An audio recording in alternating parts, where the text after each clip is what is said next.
இன்றைக்கி நாம் பார்க்க போகிறது ப்ளவுஸில் ஹூக் ஸ்டிச் பண்ணுறது. இதுக்கு தேவையானது ஒரு மிஷின் ஊசி எடுத்துக்கோங்க.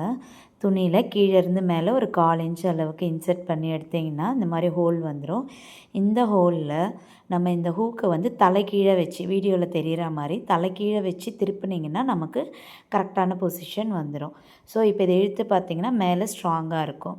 அப்போ இப்போ நம்ம ஸ்டிச் பண்ண வேண்டியது கீழே மட்டும் ஸ்டிச் பண்ணால் போதும். அந்த 2 ரிங்கில் நம்ம நார்மலாக எப்படி பண்ணுவோன்னா மேலேயும் ஸ்டிச் போடுவோம், கீழேயும் ஸ்டிச் போடுவோம். அப்போ சீக்கிரம்லாம் பிரிஞ்சிட வாய்ப்பு இருக்குது. ஸோ இதில் அந்த பிரச்சனை கிடையாது. ஸோ ஃபஸ்ட்டு ரிங்கில் ஒரு 4 ஸ்டிச்சு நார்மலாக போட்டுக்கலாம். இல்லை எனக்கு இன்னும் கொஞ்சம் ஸ்ட்ராங்காக வேணும் அப்படின்னாக்கா நம்ம இந்த லூப்புக்கு போடுவோம் இல்லைங்களா, மேலே ஊசிக்கு மேலே நூல் சுற்றி அந்த மாதிரியும் போட்டோன்னா இன்னும் கொஞ்சம் நமக்கு நல்ல ஸ்ட்ராங்காகவே இருக்கும். ஸோ இந்த மாதிரி நம்ம போட்டுக்கலாம். மேலே நீடில் சுற்றி அந்த த்ரெட்டை சுற்றி இது பண்ணுறது. இந்த மாதிரி போட்டுட்டு ஒரு 4 ஸ்டிச்சு போட்டோன்னாவே போதும். இப்போ நம்ம இழுத்து பார்த்தோன்னா நல்லா ஸ்ட்ராங்காக இருக்கும். இது நமக்கு சேஃப்டியாக கூட ப்ளவுஸில். ஸோ இப்போ எப்பவும் போல் எண்ட் நாட் போட்டுடலாம்.